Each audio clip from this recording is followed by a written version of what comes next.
Dear student, good evening. As you know, we have completed first chapter and will start second chapter accounting for partnership firm.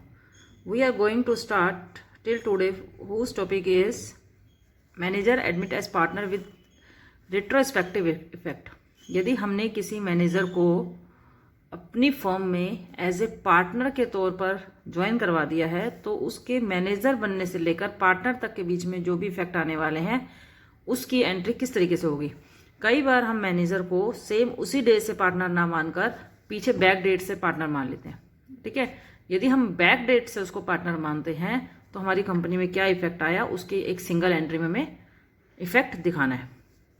The partner may decide to admit the manager as a partner with retrospective effect. It is so profit for those years interest paid on loan if any accepted adjusted to give effect to the term of partnership. यदि उस manager ने उन सालों में profit यदि हुआ है, कोई इंटरेस्ट पे लोन है या कोई और भी इस तरीके की एंट्री है तो उसका इफेक्ट हम इसके पार्टनरशिप के हिसाब से ही दिखाएंगे। A separate entry for each adjustment may be passed, but a simple method would be to pass a single entry for net profit. हम सभी की जितने भी हमने एडजस्टमेंट की है उन सब की हम अलग अलग एंट्री भी दिखा सकते हैं, मगर सिंपल मेथड के हिसाब से हम एक सिंगल एंट्री में नेट इफेक्ट जनरेट कर लेंगे। ठीक है, a statement computing the net effect can be prepared by the following steps. तो सिंगल इफेक्ट दिखाने के लिए हमारे को कौन कौन से स्टेप कराने पड़ेंगे वो देखते हैं। हमने जब मैनेजर के एडमिट होने के ऊपर जो हमें इफेक्ट निकालना है, सबसे पहले हमें ये देखना है कि मैनेजर को रेम्यूनरेशन के तौर पर कितनी टोटल अमाउंट मिली हुई है। उसे सैलरी हो सकता है, उसे कमीशन हो सकता है, वो टोटल हम कंप्यूट कर लेंगे, हम निकाल लेंगे पहले टोटल अमाउंट क्या है। सेकेंडली हम निकालेंगे यदि वो मैनेजर से पार्टनर बनेगा तो उसे कितनी अमाउंट मिलनी चाहिए थी। यदि मैनेजर से पार्टनर बनता है तो उसे टोटल अमाउंट कितनी मिलनी चाहिए थी। मैनेजर था तो कितनी अमाउंट मिलेगी, पार्टनर है तो कितनी अमाउंट मिलेगी। थर्ड स्टेप में इन दोनों का हम डिफरेंस निकालेंगे। ठीक है, यदि हमारे पास difference find the difference and amount as step 2 above is more, यदि हमारा पार्टनर वाला जो टोटल है वो ज़्यादा आता है तो उसके अकाउंट में हम क्रेडिट कर देंगे और ओल्ड पार्टनर के अकाउंट में हम डेबिट कर देंगे।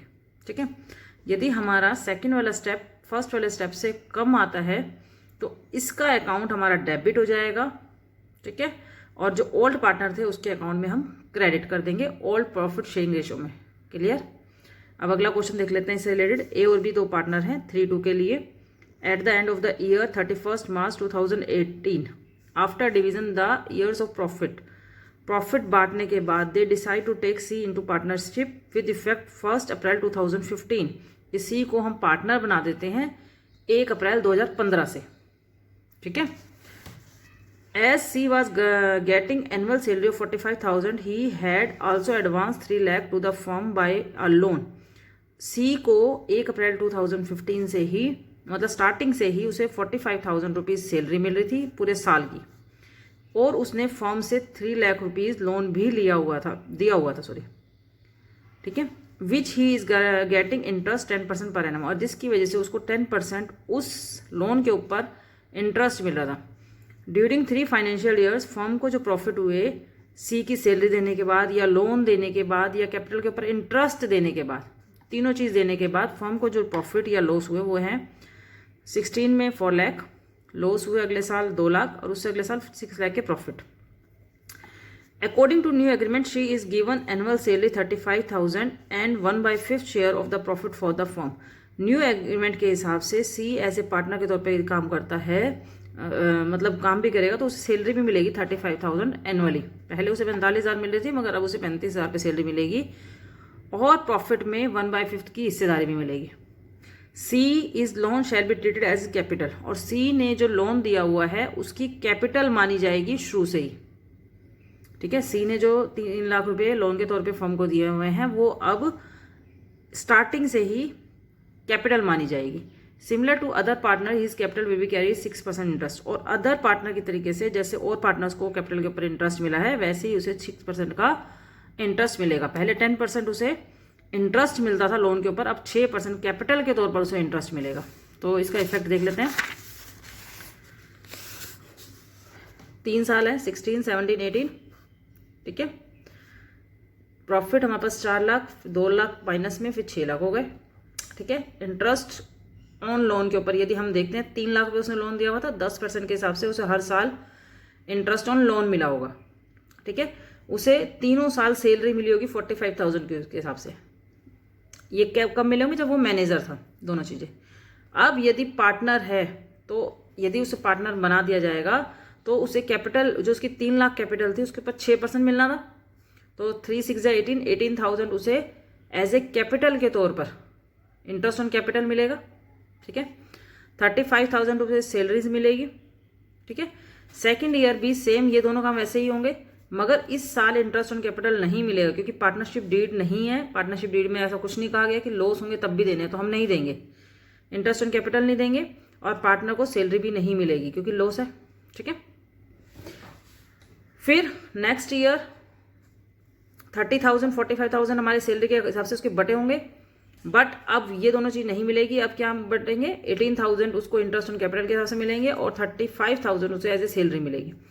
अब ये जो 4 लाख रुपए थे, 4 लाख में से ये दोनों चीज़ हमने सब्ट्रैक्ट की थी क्योंकि अब ये रिटर्न हो रहा है, क्योंकि अब ये पार्टनर बन रहा है, तो ये दोनों चीज़ें नहीं जाएंगी, तो ये दोनों एंट्री हमारी जुड़ जाएंगी और जो अब खर्चे होंगे वो होंगे इंटरेस्ट ऑन कैपिटल के और सैलरी के, ये दोनों माइनस हो जाएंगे। ठीक है, तो 4 लाख रुपीज़ में से 30,000 और 45,000 प्लस करेंगे, 4,75,000, उसमें से 53,000 सब्ट्रैक्ट करके हमारे पास आ जाएंगे 4,22,000। सारे एडजस्टमेंट करने के बाद हमारे पास ये प्रॉफिट बचेगा। इसी तरीके से दूसरा और इसी तरीके से तीसरा, हम तीनों सालों के हम प्रॉफिट निकाल लेंगे। नेट प्रॉफिट हमारे पास तीनों सालों के कितने आ जाएंगे? नेट मतलब सारे हमने एक्सपेंसेस कर दिए हैं।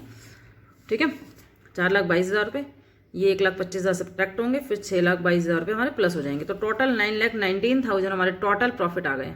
यदि एज ए पार्टनर वो है तो 9,19,000 के ऊपर से 1/5 एज ए पार्टनर उसे प्रॉफिट मिलना चाहिए, तो उसे 1,83,800 उसे प्रॉफिट मिल जाएगा। हम यहाँ पे सी का शेयर देख रहे हैं, मतलब जो नया पार्टनर आया उसका शेयर देख रहे हैं, तो क्या क्या मिला। 1,83,800 उसे पार्टनर के तौर पर प्रॉफिट मिलना चाहिए। 36,000 2 सालों की उसे सैलरी मिलनी चाहिए, सॉरी इंटरेस्ट ऑन कैपिटल मिलना चाहिए, और 70,000 उसे एज ए सैलरी मिलनी चाहिए। इन 3 साल में उसे 2,89,800 रुपीज़ एज ए पार्टनर से ये उसकी इनकम होनी चाहिए। ठीक है, अब इन 3 सालों में उसने क्या क्या उसको हम दे चुके हैं एज ए मैनेजर। हम उसे तीनों सालों में 90,000 रुपये as a interest on loan दे चुके हैं, 1,35,000 सैलरी दे चुके हैं। ठीक है, तो टोटल उसे 2,25,000 रुपये 2,25,000 उसे पेड कर चुके हैं। ठीक है, हमने यही सीखा था कि एक स्टेप में हमें वो देखना है कि उसे क्या क्या मिलेगा और एक स्टेप में हमें ये देखना है कि उसने क्या क्या पे किया है, क्योंकि जो उसे मिलना है वो ज़्यादा मिलना है और पे कम किया गया है, तो ये जो डिफरेंस है इसके अकाउंट में क्रेडिट हो जाएगा। तो 64,800 रुपये जो हैं वो सी के अकाउंट में क्रेडिट होंगे। और ये देगा कौन? ए और बी अपनी पुरानी रेशो में 3:2 जो रेशो थी उसमें उनको डिस्ट्रीब्यूट कर देंगे। ठीक है, अब इसकी सिंगल एंट्री देख लेते हैं। सी का जो लोन है वो कैपिटल के तौर पे चेंज हो जाएगा, कन्वर्ट हो जाएगा 3 lakh rupees. C's loan account debit to C's capital account. ठीक है, और ए और बी देंगे इसलिए वो डेबिट हो गए, इसको देंगे सी को देंगे, ये क्रेडिट हो गया। ये सिंगल हमारी एंट्री में हमारा इफेक्ट आ गया। सभी को समझ में आ गया क्वेश्चन?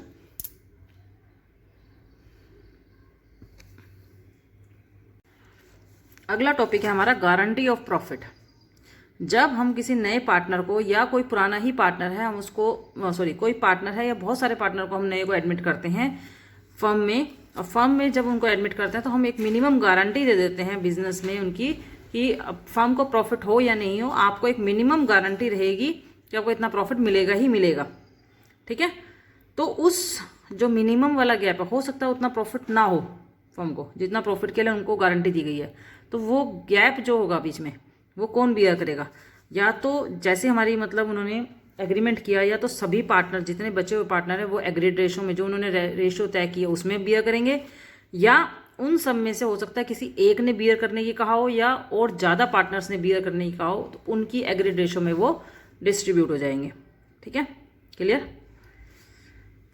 ठीक है, इसमें भी हम सबसे पहले क्या करेंगे, हम टोटल पहले देख लेंगे कि कितना कितना प्रॉफिट सबको मिला है, फिर जिसकी मिनिमम गारंटी है हम उसका डिटरमाइन करेंगे क्या उसको उतना ही प्रॉफिट मिला है। यदि नहीं मिला तो जितना गैप होगा, जितना डिफिसिट होगा उस गैप को हम बोलते हैं डिफिसिट। वो गारंटेड पार्टनर जिन्होंने गारंटी दी है वो एग्रीड रेशो में उसे वो रिटर्न कर देंगे। ठीक है, क्लियर। क्वेश्चन देख लेते हैं। एक ABC 3 पार्टनर है 4-1 के लिए। इन्होंने C को एज ए पार्टनर, नए पार्टनर के तौर पे लाए और उसको गारंटी दी कि 37,500 से आपको कम प्रॉफिट नहीं मिलेगा। 31 मार्च 2019 में जो प्रॉफिट हुए फर्म को वो हुए 1,57,500 रुपीज़। ठीक है, अब 1,57,500 रुपीज़ की यदि मैं डिस्ट्रीब्यूशन ऑफ प्रॉफिट निकाल के देखूं तो कितना कितना बन रहा है। हमने 1,57,500 4-1 में तीनों पार्टनर्स में यदि हम डिवाइड करते हैं तो 90,000 तो आ रहे हैं A के हिस्से में, B के हिस्से में आ रहे हैं 45,000 और C के हिस्से में आ रहे हैं 22,500। जबकि C को क्या बोला गया था कि आपको 37,500 से कम नहीं मिलेंगे। कम नहीं मिलेंगे तो कितने कम रह गए, उसके 15,000 रुपीज़ कम रह गए। ये 15,000 जो है डेफिशिएंसी जो है वो कौन बोन करेगा, A और B करेंगे। कितनी रेशो में करेंगे, 4-2। पहले जो उनकी रेशो थी 4-1 को हटा देंगे तो 4-2 उनकी रेशो बच जाएगी। 4-2 में वो बियर करेंगे, जिसको हम डिडक्ट करते हैं, काटते हैं तो 2:1 आ जाती है। ठीक है, 2-1 के हिसाब से यदि हम निकालते हैं तो 10,000 रुपये तो A बियर करेगा और 5,000 रुपये B बियर करेगा। तो A के पास हमारे पर प्रॉफिट हुआ था 90,000 रुपये, 10,000 उसके डिडक्ट हो गए, 80,000 उसको अब मिल जाएंगे। उसके B के पास 45,000 से 5,000 C के पास चले गए, 40,000 हो गए। C को 22,500 मिले थे प्लस A की जो बोन किया वो, और B ने भी बोन किया, टोटल उसके 37,500 उसको मिल जाएंगे। तो इसका अप्रोप्रिएशन अकाउंट देख लेते हैं कैसे बनाया है। टोटल प्रॉफिट हमारे 1,57,500 रुपीज़ थे। A को 90,000 मिले थे, उसमें से C shares of deficiency, C को जो उसने दिया 10,000 वो घटा के 80,000 बच गए। B का था 45,000, 5,000 C की डेफिशिएंसी थी वो घटा दी। C को 22,500 मिले थे। डेफिशिएंसी रिकवर्ड, उसकी रिकवर्ड हुई है, उसको मिली है, A और B ने दी है, टोटल 37,500 रुपीज़ हो गए। ठीक है, अब जनरल एंट्री देख लेते हैं इसकी। सबसे पहले प्रॉफिट जो हुआ है वो एप्रोप्रिएशन में ट्रांसफ़र होगा। ठीक है, 1,57,500 ट्रांसफ़र हो गया। फिर एप्रोप्रिएशन तीनों पार्टनर्स में बढ़ जाएगा, तीनों पार्टनर में बढ़ गया। उसके बाद A और B को देना है। जब भी हमेशा जब भी पार्टनर्स देंगे तो हमेशा डेबिट होते हैं, ध्यान रखना। तो A और B को देना है तो A और B डेबिट हो गए और C को वो दे रहे हैं तो वो क्रेडिट हो गए। क्लियर, पहले ट्रांसफ़र की एंट्री, फिर डिस्ट्रीब्यूशन की एंट्री, और जो उन्होंने बियर किया, डेफिशिएंसी बियर की, वो उसकी एंट्री। क्लियर, सभी को ये क्वेश्चन समझ में आ गया।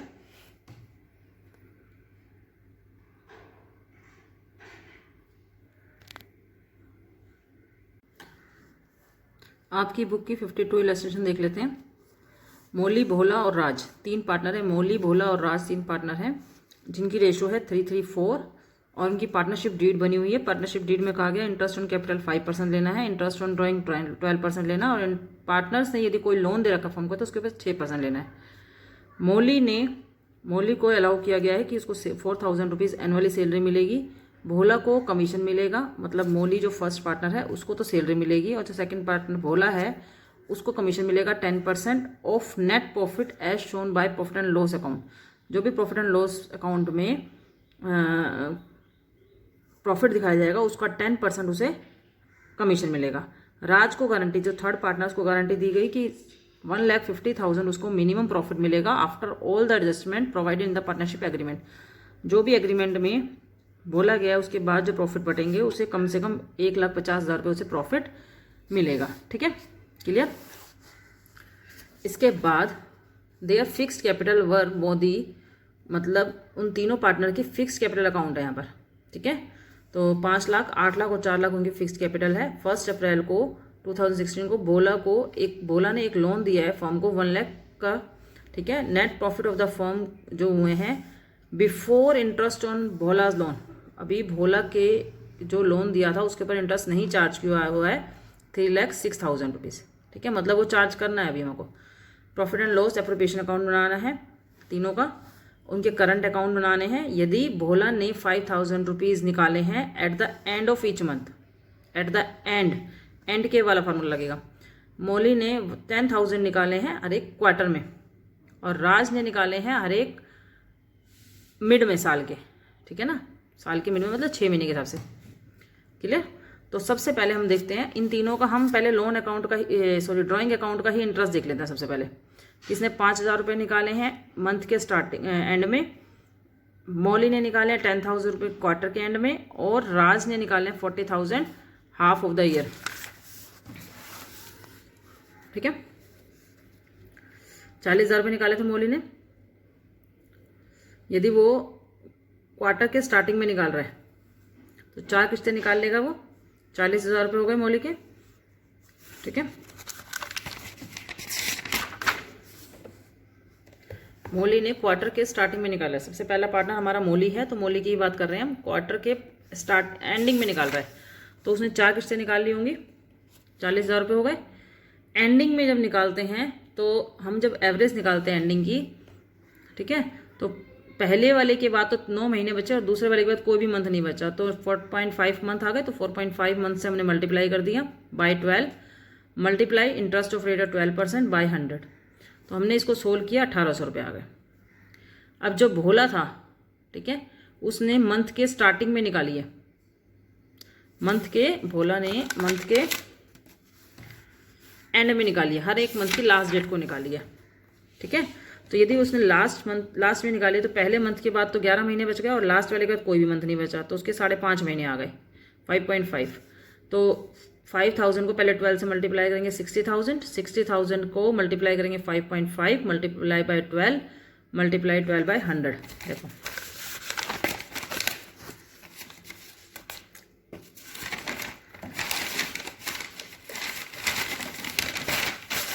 ये देखो 5,000 रुपीज़ उसने 12 मंथ निकाले तो 60,000 रुपीज़ निकाल लिए, ठीक है। ये निकाल रहा है वो मंथ के एंड में, ठीक है, तो मंथ के एंड में निकाल रहा है तो पहले वाली किस्त वो 11 महीने यूज़ कर रहा है, दूसरे वाली वो यूज़ ही नहीं कर रहा, लास्ट वाली बाय 2 मतलब 11/2, ठीक है।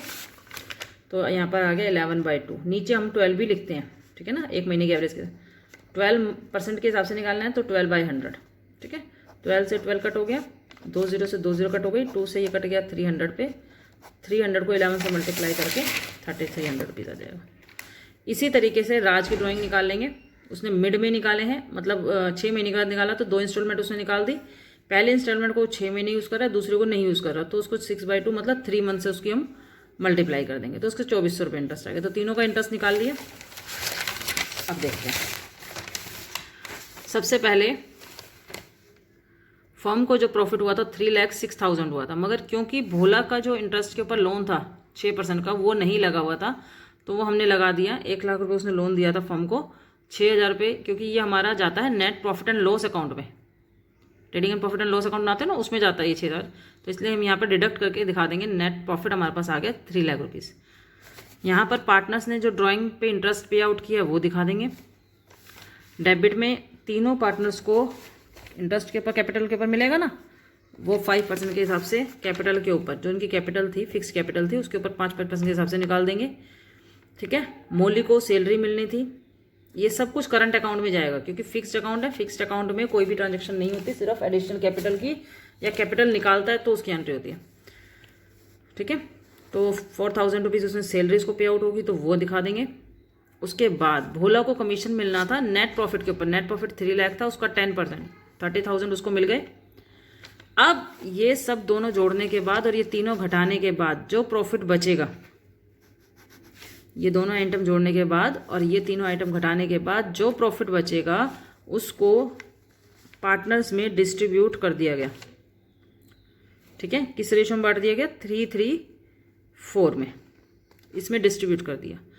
अब आप यहाँ देखेंगे तो यहाँ पर राज को 75,400 रुपीज़ मिले, जबकि मिलने थे उसको 1,50,000, ठीक है। 1,50,000 रुपये मिलने थे, मिले 75,000। जो डेफिशिएंसी हुई बीच में, जो गैप हुआ, वो दोनों पार्टनर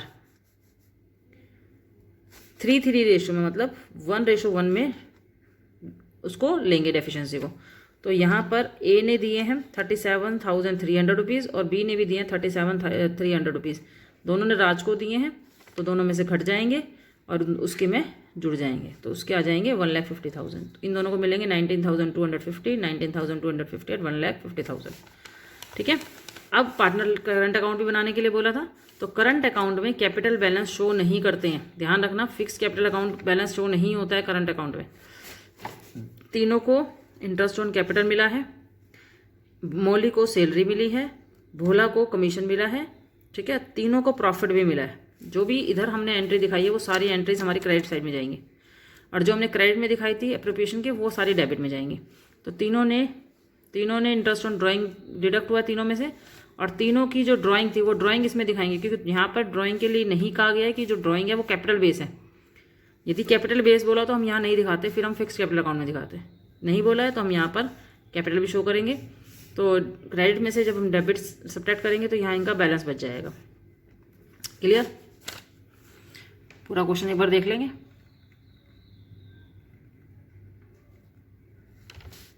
टॉपिक है इस चैप्टर का, accounting treatment of guarantee of minimum profit to a partner in case of loss. यदि फर्म में लॉस हो जाए और हमने मिनिमम गारंटी दी है, देन हम कैसे ट्रीट करेंगे। It is possible that firm has incurred loss but minimum guarantee profit is to paid the partner who has been guarantee minimum profit. यदि हम ऐसा हो सकता है कि फर्म में लॉस हुआ, मगर किसी पार्टनर को, यदि पर्टिकुलर पार्टनर को हमने मिनिमम प्रॉफिट की गारंटी दिया, तो उसको वो गारंटी दी जाए, मतलब उसको प्रॉफिट दिया जाएगा। डिस्ट्रीब्यूट लॉस, इसमें हम कैसे एडजस्टमेंट करेंगे। Distribute loss among the partner in their profiting share ratio. जो भी पार्टनर्स हैं उनमें जो लॉस है वो डिस्ट्रीब्यूट कर देंगे। Capital account of guaranteed partner is credit with the guaranteed minimum profit. और जो पार्टनर जिसको गारंटी दी गई है उसका कैपिटल अकाउंट उतने से उसमें प्रॉफिट जनरेट कर देंगे, प्लस अमाउंट ऑफ लॉस, और जो भी प्लस अमाउंट ऑफ लॉस है वो भी प्लस करेंगे।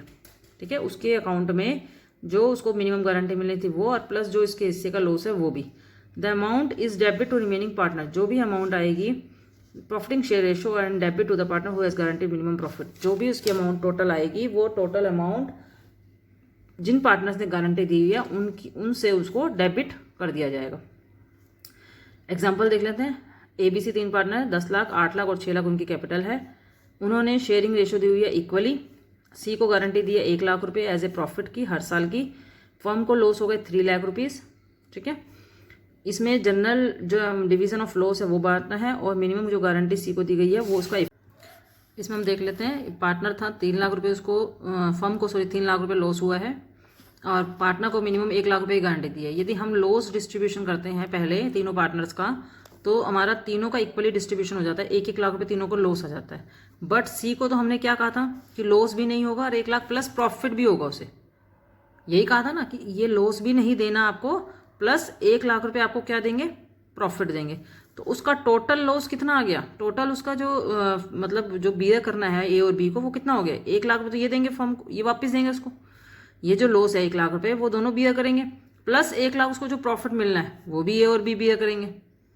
ठीक है ना, तो इसका मतलब A और B जो बियर करेंगे वो अपना 1-1 लाख तो बियर करेंगे, प्लस 2 लाख रुपये C का भी बियर करेंगे। ठीक है, तो देख लेते हैं। तीनों पार्टनर्स का कैपिटल लिख लिया, 10 लाख, 8 लाख और 6 लाख रुपये। ठीक है, एप्रोप्रिएशन से तीनों को लॉस आ गया 1 लाख, 1 लाख और 1 लाख रुपये। ठीक है, यहाँ C को 6 लाख रुपये उसकी कैपिटल है, कोई और ट्रांजेक्शन C के अकाउंट में है नहीं, कोई सैलरी नहीं, कुछ नहीं। तो उसकी कैपिटल जो 1 लाख रुपये बढ़नी चाहिए थी, क्योंकि उसको मिनिमम गारंटी जो दी हुई है वो 1 लाख रुपये की दी हुई है, तो उसकी कैपिटल 6 से 7 लाख होनी चाहिए थी। तो उसे 1 लाख रुपये मिलने चाहिए ना, यहाँ पर बढ़ने चाहिए। बढ़ेंगे कब, जब यहाँ पर 2 लाख रुपये की हम एंट्री दिखाएंगे। ठीक है ना, समझ में आ गई ना बात। देखो, किसी को यदि नुकसान होता है और हमने उसको मिनिमम गारंटी दी है कि हम आपको इतना पैसा देंगे, तो सबसे पहले उसका लॉस बियर करना पड़ता है। ठीक है, तो पहले तो वो 1 लाख रुपये वो बियर करेंगे, 50-50 हज़ार रुपये करके, दोनों इक्वली भी डिस्ट्रीब्यूट करेंगे, प्लस उसको 1 लाख उसको जो देने हैं वो बियर करेंगे। तो टोटल वो दोनों पार्टनर A और B को देना है ना, A और B को देना है, किसको देना है, C को। तो वो C को दे देंगे 1-1 लाख रुपये, A भी 1 लाख रुपये दे देगा और B भी 1 लाख रुपये दे देगा। इन दोनों के अकाउंट से 1-1 लाख रुपये कट जाएंगे जो C को गारंटी दी है उस चीज के लिए। ठीक है, ठीक है, 1-1 लाख रुपए दे दिए A और B ने, तो 10 लाख रुपए थे 1,00,000 उसका खुद का लॉस हो गया, 1,00,000 सी को दे दिया तो उसके टोटल 8,00,000 बच गए। बी के 8,00,000 थे, उसका भी 2,00,000 नुकसान हो गया तो 6,00,000 बच गए। सी को 2,00,000 उन्होंने दे दिए तो 8,00,000 हो गए। एक उसका नुकसान था कंपनी का, वो चला गया तो 7,00,000 उसके टोटल उसकी कैपिटल हो गई। क्लियर? आपका चैप्टर कंप्लीट हो गया है, सेकंड चैप्टर कंप्लीट हो गया है। कुछ स्टूडेंट्स की रिक्वायरमेंट आई थी कि हम थोड़ी सी प्रैक्टिस करें फर्स्ट और सेकंड चैप्टर की, तो मैं कोशिश करूंगी कि जो अगली वीडियो हो या मैं अगली ऑनलाइन क्लास लूँ, जो भी करूँ उसमें मैं आपकी कुछ प्रॉब्लम्स को शेयर कर पाऊँ। ठीक है? क्लियर?